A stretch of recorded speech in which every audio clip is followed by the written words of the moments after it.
there's going to be a lot of pushback as this comes back, heated up on the Hill in just a couple of weeks when lawmakers are back, and there's a big debate over whether or not Republicans are going to coalesce around an idea of tying government funding to defunding Obamacare.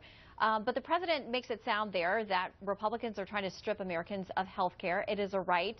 The optics of it may not look so good for the GOP.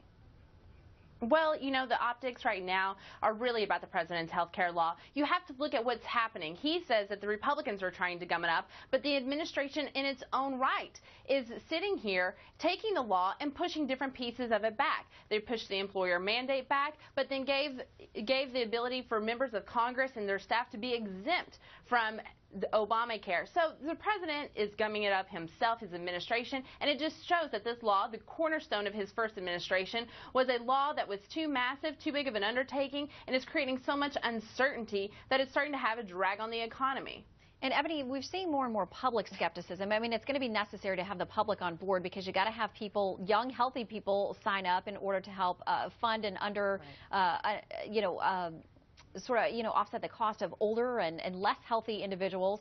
But more and more public folks and polls show that they're very skeptical about this. They're worried that you don't really get to keep your doctor, that your premium price really isn't getting down. I mean, promises that were made by the administration in getting the bill passed.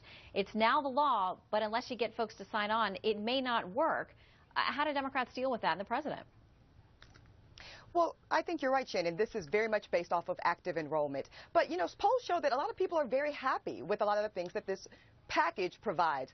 Staying on your parents' coverage till 26, getting rid of the bans against pre-existing conditions, and certainly eliminating those lifetime caps. So generally speaking, people are actually quite satisfied with the perks and the benefits that this package will provide them moving forward. And again, Shannon, all we know is that the more insured Americans we have, the better off we all are. Ultimately, that financial burden that falls on individuals who are uninsured, we all know at the end of the day falls on us all collectively. So the more people insured, the better off for us all. Well, Ebony, you point out there that people are enjoying a lot of the perks of the law, but a lot of the tougher stuff, I mean, the real medicine that they're going to have to take has been delayed. I mean, it's not going to be implemented along the same time as you're getting the benefits. So, is it a bait and switch? No, I would have to say that, well, go ahead. All right, Gretchen, we'll let you in. Having someone get on your insurance and stay on your insurance until they're 26 and pre-existing mandate, that's a great thing. But at the end of the day, it doesn't matter when you can't get into your doctor, you don't have your health insurance, and you have a doctor shortage. The broken promises of this law far exceed what is going to be the benefit. And the American public is very antsy, and it's causing anxiety in the job market. 953,000 jobs have been created in 2013.